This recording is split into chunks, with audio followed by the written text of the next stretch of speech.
So United are in the market for a central midfielder this summer, but the term central midfielder is so broad that there are multiple different types of central midfielders, or what I like to refer to as roles. Now, people who have played Football Manager will obviously recognise the term roles in regards to positions. And despite some people maybe ridiculing me for using Football Manager terms, I actually think they do an excellent job of describing what each different type of player does in a certain position. But in this video, I'm going to be following up from my Enzo the Fate analysis video, which will be linked in the description, by looking at one particular central midfield role, which is the roaming playmaker. So in central midfield, you do have a lot of different roles. Someone like Casemiro would fall into the category of a ball winner, but some other defensive-minded roles are like the Carrilero, which is what you could probably say Kante played for a while during his time at Chelsea. And there's also an anchor man, which I think you'd probably categorise Claude Makelele at Chelsea as. But that is more of a deeper midfield role, as is the regista, which is what someone like Pirlo, Xabi Alonso, Busquets and Rodri are all associated with. And then you also have your box-to-box midfielders such as Steven Gerrard. I'd even put maybe Jude Bellingham in that category as well.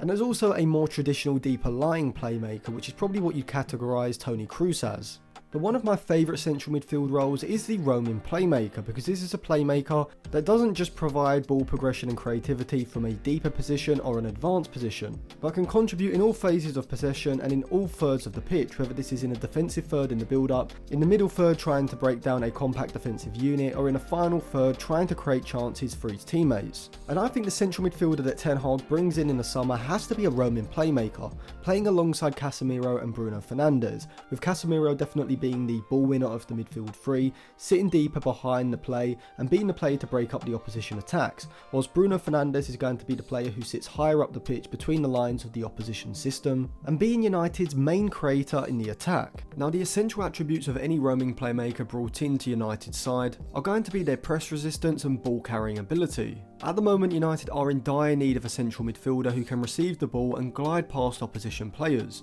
And this is why Frenkie de Jong has been Erik ten Hag's main target in that position, as well as with players like Casemiro, Eriksen, Fred or McTominay in that central midfield position. You need to rely on them passing quickly to move the ball away from pressure, which obviously involves more than one player. However, with Frenkie de Jong, he has the ability to receive the ball with his back to goal under pressure and use his close ball control and quick body feints to swivel out of the pressure and drive the play forward. And this is why a roaming playmaker, or really any player who has this sort of press resistance, can be so valuable in the build-up phase, as it means you no longer have to rely on multiple players to exchange short passes in order to play around the opposition's pressure. You can instead get the ball into the feet of this one player and have them provide the ball progression via their ball carrying. And this is something that Enzo the Fate could also provide to a very high level as well. A player who was synonymous with this press resistance in deep positions and ball carrying through the centre of the pitch was former Real Madrid man Fernando Redondo, who during his time at Tenerife and during spells for the Argentine national side was used in this roaming playmaker role, where he would operate as a deeper lying midfielder but would also have the responsibility of evading pressure and carrying the ball forward, as well as providing a creative threat further up the pitch. Redondo is probably the best player to use as an example of someone who was able to use that drop off the shoulder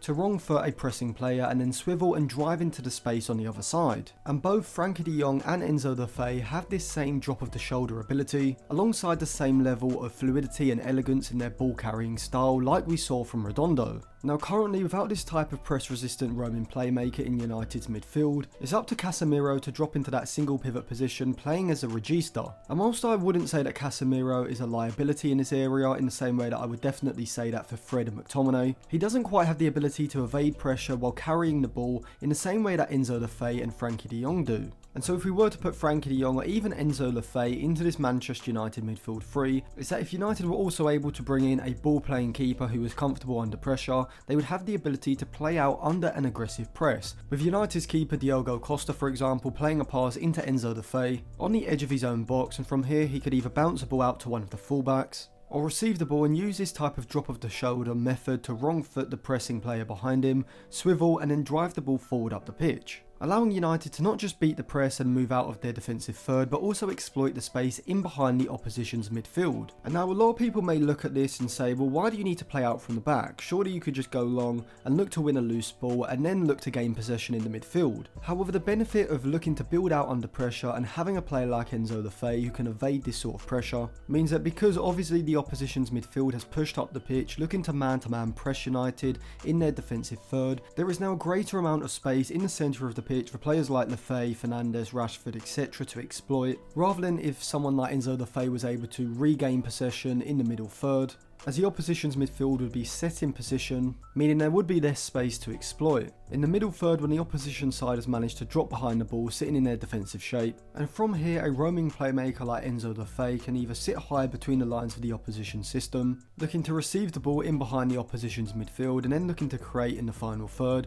or he can be the player who can drop off in front of the opposition's midfield line and look to thread incisive passes into the likes of Bruno Fernandes and co sitting between the lines, so he can either be the ball progressor or the ball receiver. But before I go any further, let me tell you about something that may interest anyone who is or wants to be a YouTuber, and that is that I will now be open to doing any reviews of any videos or channels that you have. If you are interested in anything below, then email me at atlantisfootball96@gmail.com with the type of review you want and a link to the video or channel you want me to review, and then I can just drop you my PayPal and send you over the review when it's done. If you are just starting out YouTube, then you don't need the detailed video review for any of your first few videos. I'd just go with the standard review, which will be basically my initial reaction to your video, giving you a few improvements that you can make and some things about the video that you should be doubling down on. Also, if you don't have a video but instead have an article or a blog, I'll include that in the standard review as well, so you can send me those as well. Once you're a bit more familiar with producing videos on YouTube, then maybe you can think about the detailed video review or even the whole channel review, where I'll put together a much more detailed review,